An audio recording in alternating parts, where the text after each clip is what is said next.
Second জোর করে বিয়ে ঠিক করেছে বিয়ে করতে চায় না হাসছো কেন? সরি বাবু, রাগ করো না।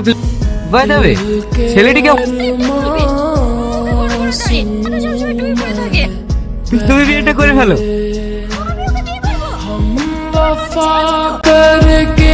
একে বিয়ে করলে তুমি নিজের ইচ্ছা মতো যখন তখন ওর সঙ্গে দেখা করতে পারবে। Life is chill baby. আমি চাই তুমি লাইফটা এনজয় করো, তাই এমন বলছি। বাকিটা তোমার ব্যাপার। আমি ওই ছেলেকে বিয়ে করতে রাজি। সত্যি মা? রাখবো, তোমরা বিয়ের ব্যবস্থা করো।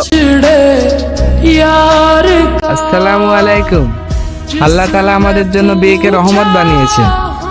হাদিসে এসেছে, বিয়ের পর স্বামী স্ত্রী যদি একসাথে 2 রাকাত নফল নামাজ পড়ে, আল্লাহ তাদের দাম্পত্য জীবনে বরকত ও শান্তি দান করে। নাম নিয়ে আমাদের পথ চলা শুরু।